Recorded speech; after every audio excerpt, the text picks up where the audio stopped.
All right, everyone, let's do this. How are you? Welcome to this week's episode of our podcast. It's called Is Breakfast Included? Thanks for stopping by. On the show this week, I sit down with my good friend, Simon Grocott. Now, I caught up with Simon on one day, the last day of rehearsals here in London, and we just sat down in the hotel lobby and had a conversation. He talked about growing up in the countrysides where he still lives here in England, the benefits of that coming home from, a big tour, how he got started in this business, what he likes to do on the road, and working with Elton John for the last 4 years. It was a lot of fun for me just catching up with him. I love Simon. We met several years ago, and anytime we get a chance to have a meal or some time to catch up, we take advantage of it. Let's check it out. Tell everyone who you are. My name is Simon Grocott. What do you do?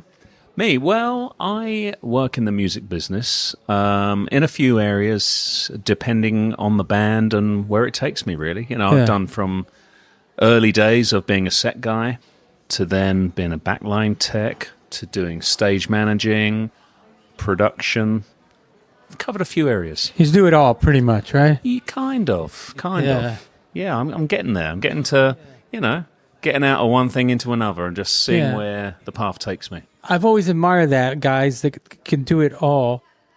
They can tech, they can stage manage, they can do everything. Yeah, nowadays. I know. I mean, I've seen, you kind of watch people doing their gig as you progress, I think, and you kind of look at it and go, maybe I want to do that one day. Yeah. You're always looking for something else, yeah. I think, and it keeps your options open, and I don't know, it just, it gives you a little change of job. Yeah. Where are you from originally? As in... Where'd you grow up? Oh, I'm from East Sussex in the UK. Yeah. So I've always been down south in the countryside. Nice and quiet down there. There's a few big towns on that, but, obviously when you tour, you live in towns and you live in all these places. And when I go home after a tour, it's really nice to just chill out, sit in the countryside and watch the world go by. Yeah. And sit in a nice little village pub. You don't hear cars honking. No, exactly. Get out the towns, It's not, it's having a little contrast. It's having a change again, to being on the road and it being carnage, airports, traveling, different town, different place, different country, different continent, and then that little bit of space when you get back home is just your own time, I don't know. So you decided to stay in the country? Absolutely. Yeah, I like it down there. What did you do when you were younger? Did you want to be a musician? Did you want to be... Yeah, I think there's always... you do some building and stuff. Yeah, that's right. I've always been into music since, early days of hearing Madness and people like that and playing a tennis racket when you're a kid to then actually getting a guitar, So me and my brother used to be in bands together. We used to sing and play guitar. On an odd occasion, I'll probably do a little pub open mic night and just do a few acoustic songs. Still? A bit of a sing, yeah. Just, I've got these guitars still back home. It's silly not to use them, So, I came from the band side of things. And it was a funny change, really, because I actually started out as a motor mechanic. So I worked for a place that did classic cars down in East Sussex, and it was all right up your street. They were all American cars. Yeah. So it was called Classic Trading Post, and I went to college to train to be a mechanic, and then by the time the weekend came, I had to scrub my fingers, get the oil out, and go and play a gig with friends, and try and play the guitar at the weekend, and that was it really. So and I always had the love of music. It's always there. That's why we're still here doing this. Yeah, this I crazy remember game. that about the chorus because when you came to Dallas, you wanted to go to the Gas Monkey. Exactly. I've still got a real passion for for the cars. Classic cars and classic guitars, So from that job, people always say, "How did you get into this business?" Well, if I wasn't working that game, we used to get a few phone calls, and we used to supply cars to movie sets, and a lot of bands. So we'd supply a car, and it would go on stage. We had to take the engine gearboxes out. And make them drive on stage with electric motors, like most things will these days one day. But so I met a few people doing that, and it's just who you meet, isn't it? It's who you meet. And I met someone that took me under his wing, and he was going to work with Big Country, the old British band, Big Country. And I hassled him because I was young and keen. I was like, can I come and help? And that's where it started. Really? I just went along to a rehearsal space one day, just outside of Brighton near me, and I was getting all these guitars out of cases, putting them on guitar stands and setting all this stuff up. And I just went, this is what I want to do. Right on, man. And slowly, that's what happened. It went from there, and then I had the same contact with the same guy, with Cliff Richard. So my first real tour was touring with Cliff Richard. It's early days and like I say, I started off just putting the rise. Exactly, all them hits, Miss Unites, all them things, So I started doing that. And I was just building a set, and I'm looking at the guys doing the stage stuff, setting up the guitars and the drums and the amps, going, this is cool. I'm touring my first tour, on the tour bus, doing all that stuff, loving it. I mean, I was in my early 20s, and all of a sudden I'm out on the country boy that's left the place, and started off around London, then on to Europe, and I'm touring, I get back home, there's all my friends, they haven't moved. They're literally... What have you been up to then? They're like, nothing, just around here still, really. Right. I'd clock in at the factory, and then I come home, then I spend money on beer at the weekend. It was the same kind of thing, right? So we did all that. So you sort of catch up with them when you got back, and then you'd be like, right, when's this next tour? You'd have a little downtime. I'd get into doing my own building work, so I had my own house by then, and trying to work things out that way. Then I remember getting a call for Squeeze. And you just start, it's all about meeting the people and making the contacts, networking. Yeah. And, meeting good people like you. And you just get a circle of friends. It's like, us today, I'm helping out a friend who was doing drums with Duran Duran with you. Yeah. So, I mean, it's just wherever you end up, isn't it? Yeah. And we met in Cannes. You came in, filled in a show. That's right, I did. I stepped in for Kevin on the beach in the south of France for Duran Duran with you. Yeah, that's where we met. Not a bad gig, right? It was cool. Very cool. Yeah, and then onwards, and obviously, the last 5 years has been the Elton John farewell tour, where we met in Dallas. We met in Dallas. Catch up there. Yeah, we went. I went to the show one time. That's the first right. time you came through. That's right. Second time we had. Yeah, we kept saying farewell everywhere with that tour. Yeah. It's a good life, That, like I say, you got to have a bit of balance. You got to do a bit of that, and then have a little break from it, maybe just to. And then get back out there and do what you want to do. Do you still enjoy doing it? I still do enjoy doing it. I think after a really long tour, I think there's a kind of tendency to say, I can't wait to get home. Yeah. And you get home, and actually, it doesn't take long to reset, see everyone again, and go, right, what else is happening? Yeah. Let's go and see some other places. Right. Yeah, I don't get bored of something. I mean, I love the States and places like that. I mean, never get bored of going to Australia. Yeah.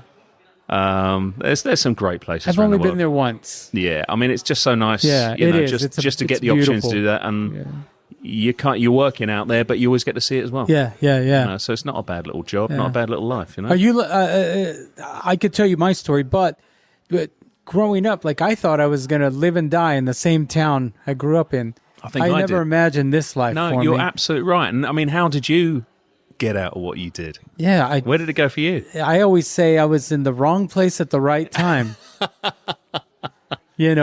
and got asked to do some shows with a national artist, and they brought me along for the ride. And do it's so fun. I don't know how but you felt about it, but I remember in the early days, you'd go and work with a band, and sometimes you'd get home and you'd see what you'd just done on TV and go, oh my God, I can't believe I was there. Yeah. And then that keeps happening. Or the radio was on the way home and there's the interview that you were at with that band doing the promo, something like that. And all of a sudden, it was you get freaked out going, oh my God, we were just up at the studio and now it's live and I'm watching it on TV at home with my family. Yeah. Little things like that. And then eventually you go, oh right, it's so-and-so on the radio. Or someone comes on, a song comes on, you go, oh yeah, I did that tour. Oh yeah, what? And it comes second nature, and you get used to it. Yeah. It's just like it doesn't freak you out after a while. It doesn't. Yeah, it doesn't freak. It freaked me out. Like we would do TV shows, and I would get these photos from my friends. Of like, you're on TV. I saw you on TV. That's the one. Split second. Exactly. There you were. You know. Normally people would say, hey, you're doing that show. Am I going to see? I said, only if there's a problem. Yeah. I don't have to run on and fix it. Unless you're up there doing a guitar change or something. I am still not tired of it. Like I'm not a religious person, but I thank the universe in where I have ended up, because I've done some amazing things. Yeah. Met some amazing people like yourself. Yeah. Like we met one time and that was it. We were mates. Yeah. We just hey, we just got on. It's so you just click. I tried to get him to fire Kev and bring you on full time. They wouldn't. Not listening. They wouldn't do it. I'm joking. It's so Kevin. funny. Do you know, as a kid, I remember being about 15, 16 years old. And through the school sort of thing, I met my first girlfriend, right? Yeah. And she lived up in Norfolk, and I lived down in East Sussex, and it was miles away. Yeah. So at a young age for me, really, I would get on a bus, like a coach, National Express. You get on this thing. My mum booked it for me, and I got on this bus, frightened, like, oh my God, what am I doing? So not because of the girl. It was to do with the journey of going right from East Sussex into London. Then I had to change in London, get on the right bus. Then it took a whole day to do this journey. Yeah. But I got on that bus, and on the final route, and I just made it through London, got the bus right, and I was freaking out. I can get the wrong bus and not know how to. No mobile phones back then. And I remember sitting on that bus, just looking at the road ahead, going, "Do you know what? I could get used to travelling."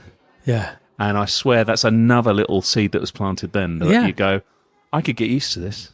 And there we are, years later, living on tour buses. I know. I clearly remember telling my mom when I was young, just a boy, like, I'm going to go all over the world. I'm going to travel. I'm not going to stay here. Yeah.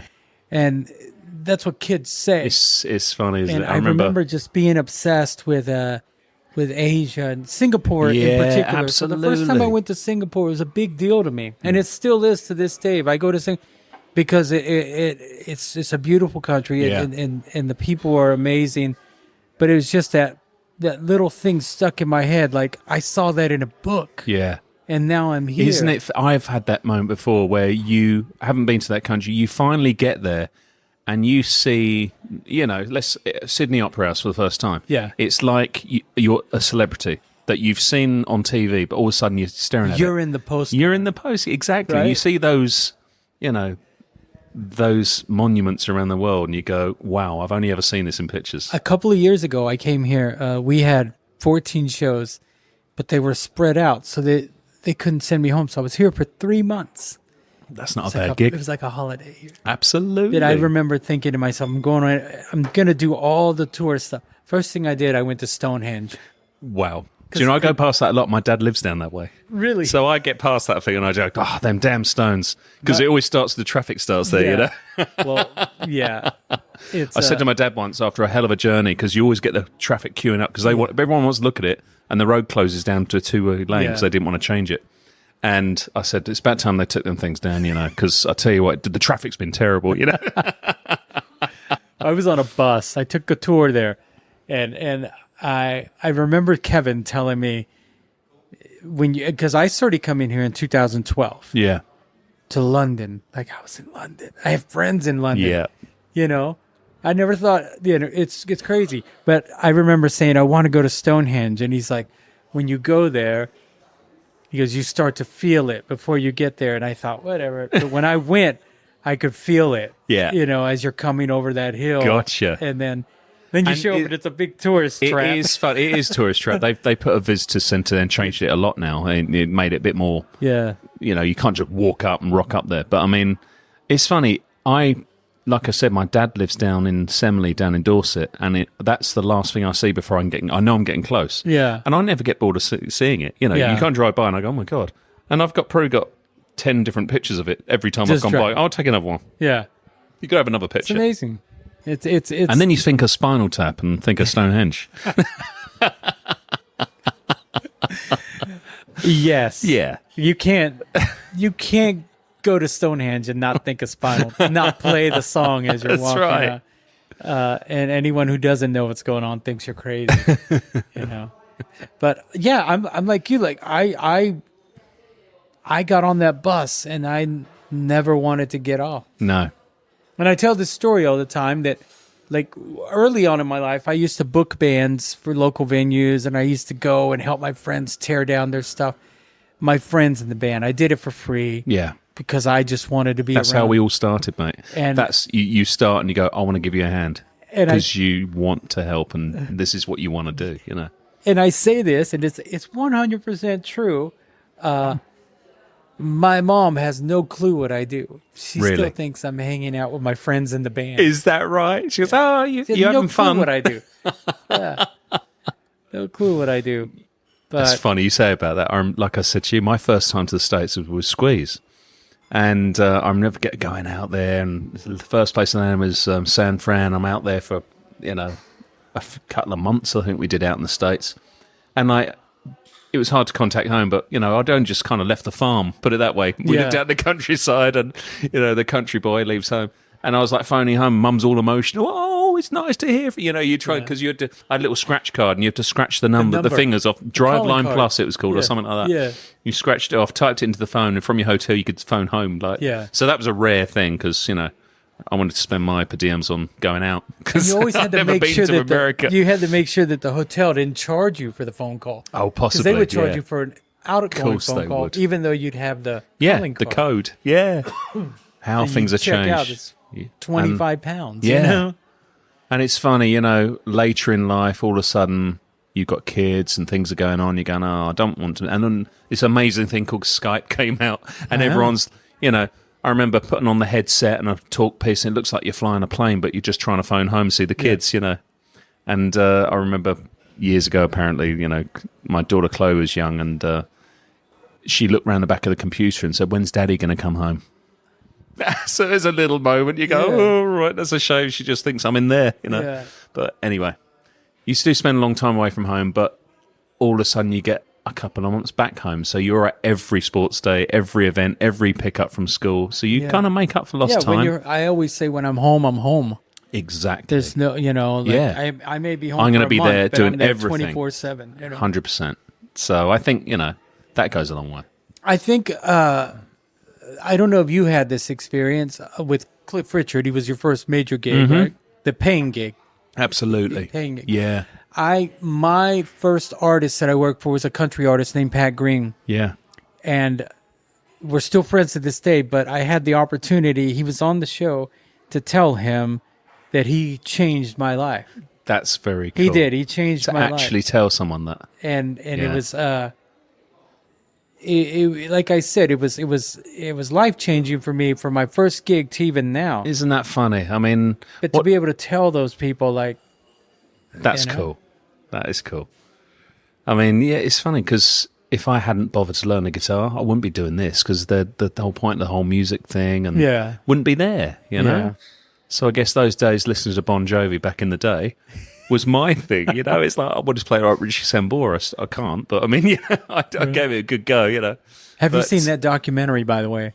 Is it a recent one? It's a recent one. No, it's called Have a Good Night. It's amazing. I would like to see it. A little off topic, but it's a really good documentary. If you're a fan, it's a great documentary. You know what? It's one of those things there. I was a huge fan, and I still got a lot of respect for those bands that you... And there's a lot of bands like that. I used to love, your favourite bands, and you're growing up and seeing all their, seeing all their music, getting to the concerts, and being that guy going to the shows. Yeah. Nowadays, I can't be a punter in a show, really. I'm not very good at it. I'm always like... I'm on stage or that's it. Yeah. And if someone invites me out to a show, I'm like, can I watch from the side? Yeah. And you know what? I went years ago with my partner at the time, and she wanted to go and see Adele in London. And it's like, we don't really pay to go and see shows, do we? No. Because you always know someone that knows someone, and we're, connected. So there's another little perk of the job. So I got some tickets for Adele. We went to see it, and I'm sitting there, and I'm looking at the whole set, and you look at the whole thing, and it's getting to the start of the show, and then a wardrobe case came pushed in through the audience. I went, she's in there. Yeah. No one's loading in at this time of the day. Yeah. You just know all the stuff, And unfortunately, you're looking out. I'm not really watching the show. I'm looking at the stuff going on and the stuff that's hanging up in the air and all the tech stuff and going, oh, right. Oh, listen, you kind of... You're looking at the gig side of it than the show. Yeah. Like the tech side of it and things. It's quite You're funny. Not even paying attention to this. I wasn't even, no. I was only there for keep someone else happy. I went to see Prince years ago before I did this. Yeah. And I as he left, that's what they did. He jumped in a case. They rolled him to the back, and I had no clue. No, of course. Yeah. And then several years later, I went to another show, and they did that same thing to the art. But I was already in the business. I was like you know what's going on. They're in there. They're not just rolling that random case through the crowd. Right. Yeah. If only people knew. Right. What's the most amazing thing you've done in this business? Oh, man. That's a tricky one. It's the most amazing one. Memorable. One that sticks out was quite cool was, which one was it? The Diamond Jubilee outside Buckingham Palace.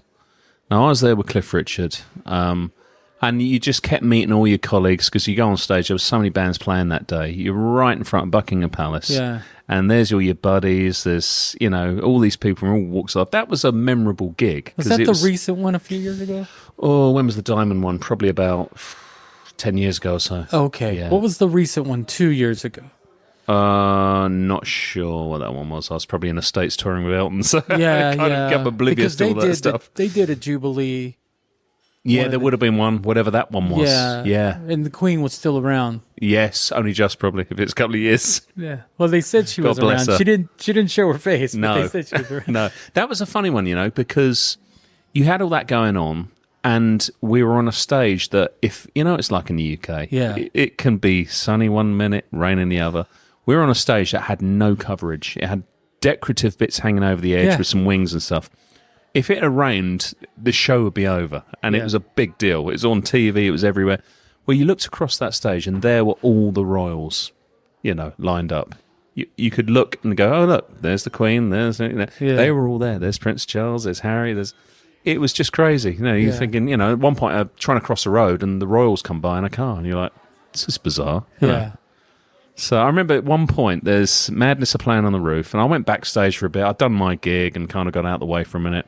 And I sat in the backstage area, and it was a little bit quiet there. There was a TV going, and there's the show going on TV, and there was some food and beer. I was quite happy there, and a few drinks. I went, what am I doing sitting back here? It's all going on outside this area. Right. So I went back out there and rejoined it all, Yeah. But cool gig, Yeah. I'm the same way. I've had a few, but my most memorable to date is when the band was inducted into the Rock and Roll Hall of Fame, which was a big deal in the U.S. Of course. But it's not a big deal here. But I remember they were the first act playing. They were they were one of the bands. They brought their own gear, and so they had to roll around. And that was a fun thing to do. They opened the first song, and something happened to the PA, and we're like, "Oh, what a shame! My God, what a shame!" And then they started it right back up. Yeah, rewind. Simon made the biggest joke. He goes, "See, we don't lip sync." But it's great. Then they started, and when it's live, it's live, and everyone's there. Springsteen's there. Dave Grohl. Everybody is there. Pat Benatar, but Judas Priest were being inducted at the same time, and everyone is hanging out backstage. And I went out. My partner Lisa, who does this with me most of the time, she was there watching the show. Yeah, cool. I went out and sat with her and watched the whole show. Yeah. Lionel Richie, Judas Priest. I was like 15 again. Yeah. Even though I'd seen him. I've just completely forgotten. Only a year ago, recently, was Glastonbury when I was there with Elton John. So same deal. Everyone was there. It was very cool. It was a really long day. We had to load in at like 4 or 5 in the morning. Yeah. Headlining act gets out there, roll our stuff out, set the things up, just to get ready so we could line check for the BBC at 7 o'clock. And they were late. We're like, Jesus, we've been up all night. Yeah. What I should have done is gone to bed and rested during the day. But there was so much going on. There was all friends there in different stages. Everyone kept, we kept bumping into people. Hey, how you doing? All this, I got my kids in. They were camping somewhere, so I had to meet them at some point. Yeah. Tiring day, but all of a sudden you're backstage, and like you say, just some amazing people there. Yeah. We're all on the pyramid stage, They're all just hanging around because Elton was playing that night. There's Dave Grohl, there's Paul McCartney, there's Slash walked by, and you just go, this is crazy. These are all stars from my childhood. I know, and right? I've got to be cool. I did fist bump Dave Grohl. I just said, nice to meet you, mate. No, that's about it. But everyone else just went by. I heard he came back to the dressing room, but I was out there enjoying the show. Yeah, yeah. I did meet Rob Halford. That was very cool. You know, I got to meet Rob Halford. I met Robert Downey Jr., who inducted the band. Yeah, so great. That was really cool. I met Dolly Parton. Yeah. You know, and you just get in these moments, don't you? You go, that's kind of crazy, but you kind of get it, you know, because it just happens, you know. It does. And we were talking about George Lucas earlier, weren't we? Oh, he came to a gig in Switzerland, and you know, a little silly thing. I was a huge Star Wars fan. Probably still am, you know, all the Star Wars movies and all that. I got, you know, little moments of getting a picture taken with someone like that. You just think that would never happen to the old country boy. You? Oh yeah, you know, we were right next door to ILM. That's right. Earlier we talked about it, and I was like, I didn't want to name drop, but yeah. But that was very cool. It's like, you know, he turned up to the gig. He's got a place in Switzerland. He came out to one of our shows, and there he was. It's like, no way, the Jedi Master himself. I know, right? Oh, mate, it's good to see you though. It's good to see you, man. I know I've been hounding you to do this, and every time you're around, I don't know what happened. I think what it was, we were going to catch up on one point. Then there was a COVID thing. The COVID thing. When I was out in the States. You said, that's right. A show got cancelled for us. Elton got COVID. Yeah. So we cancelled the Dallas show. Then we came back and you weren't there. I was gone. Yeah. So, no, this is... So we had good lunch that day. We did have good lunch. Yeah. Your recommendation. Easy Sliders in Deep Ellum, Texas. That's right. Dallas, Texas. Oh, yes. Easy Sliders. Sponsored by. Yeah. I wish. Well, what do you just finished the Elton John farewell tour? Just finished the farewell tour. Yeah. So it was funny because that went from 2018 with a big COVID break in the middle. Yeah. And only finished kind of last year, really. Yeah. So, yeah, that was a nice, long tour. And you look after... On that one, I was looking after Ray Cooper. Ray Cooper. Yeah. And his I saw the show. His Riser's Up. His riser was over the top of the rest. Did you sit up there with him? There was a staircase down as you come off the steps. I would sit there and perch and watch from there. You know, it's like you've got to keep an eye on your guy. Yeah. You know, and I'd look out for Ray. He had a lot of stuff up there. A full set of timpanis, tubular bells, percussion everywhere. Yeah. Oh, it was a... There was a lot of stuff for him. Yeah. You know, it was and he played everything. He played everything, yeah. He's like a guitar player with all the pedals. Exactly. He played everything. He just had the lot, you know. And there were still more instruments, but they wouldn't have fitted on that set, you know. Yeah. Man. But that was an amazing tour. Yeah. It was a good tour. Yeah. You know, to be part of that was quite special, really. You don't, like we all don't, you don't really kind of get it when you're actually there. You just go along with this tour, and you look back and go, no, that was quite a serious thing because that was his final tour. Yeah. And I know I've done a couple of little one-off private shows with him because he's a musician that loves playing. But, you know, that was the final bit of him touring. Of the tracks. He won't tour anymore. That's it. You know, it's cool. But we were talking earlier, I did U2's Sphere run. Amazing. And I remember speaking to the band's tour manager. She travels with the band, and we were talking one day, and we both agreed it's going to be a few weeks when we're done, and we're going to look back and say, "Wow, that was really cool what we did." And, you know, but pinch yourself moments. I know I talk about it a lot, but I think about it, and I think not only did I work for one of my favorite bands of all time, one of the biggest bands in the world, but we opened up a historic venue. That's crazy. You know, they were the first people in there. That is crazy. We got to see the first show. We got to do the first show. And there's going to be more shows go through, the more residencies, and they're going to be amazing. Absolutely. But we did the first one. That's very cool. I saw all that going on. And literally, I was in Vegas a month ago, and my hotel literally overlooked that Sphere. It's like, it's amazing, that thing goes 24 hours a day. Yeah. It's like, you know. Oh, dude. Just some nights I go, wow, I'll just turn my lights off and just watch that for a bit. You know, it's crazy. Yeah, it's a really cool site. It's a really cool visual, and it's a great venue. And it's a great life we do, right, man? Yeah. I mean, I love it. Absolutely. I mean, some people just think we're out there having fun and, oh, it's such an amazing thing. Yes, it is. But then there are those, a lot of times when we are gigging and it's late nights and trucks and loading and doing all that stuff and traveling and all that. You know, I get home sometimes and like trying to do a little, I don't know, a holiday. It's a bit weird. When I go to the airport, I just think it's work. So I go, oh, God, I got to go to the airport. You're in work mode the minute you walk into an airport. When I'm actually going on holiday, I go, oh, no. So when I get there, I go, no, of course, I've got the time off. Call. Yeah, there's no lobby call. There's no, oh, right, okay, we're going to do a site visit tonight, and then we're going to head down there in the morning. Yeah, all that kind of stuff, you know. But in that same vein, you get there, you're on holiday, but you're like, what time am I being picked up? Yeah. Where's catering? Fidgety. Yeah, like you know, and bless my kids. I tell you what, I still go through the airport like a tour manager. And I go, right, guys, get your passports ready. This, that, and the other. Check how many luggage. Right, I've got this, and I do that on thing, and I get them through, and they're like, Dad, will you kind of stop doing that? Sorry. Yeah. You know, it's like... Hey, but it's good to have someone like that. It's, dear, it's good to have somebody like that. I guess so. Especially I can't switch off from that. With folks that don't travel. Yeah. Much, we've just done it so much. It's just like, this is what you do. It's a funny game. Well, Simon, it was great talking to you, mate. man. It's always a pleasure talking to you. It's great working with you today. Oh, man. What a result. When they told me you were coming you're out. You're in my home country now. Yeah, when they told me you were coming out, I said, oh, man. And he's like, no, he's coming. He's just coming in for one day. I'm popping in for a day. I'll take a day, and that's all I can get. Oh, mate. It's been a pleasure, Bernie. Our podcast, as you know, it's called Is Breakfast Included? And we've had breakfast together, but if we were having breakfast, what would you have? Oh, do you know what? After... keep zapping back to the States like I do, I miss a good breakfast burrito. Man, that's a good breakfast. All in one. A little bit of spice first thing in the morning, that's great, with a coffee. If I see one on the menu, I'm there. You know that breakfast burritos and breakfast tacos are not a thing on the East Coast. No, aren't they? Yeah. Oh, that's a shame. I mean, love them. You might be lucky to find one in London, but it's a rarity. Well, a new taco spot opened at Soho.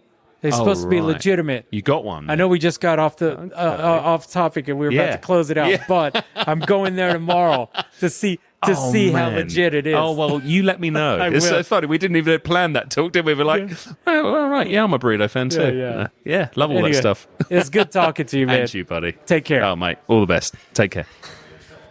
Right on. That was a lot of fun, right? Simon Grocott, man. Great guy. It was really good to see him while we were in rehearsals.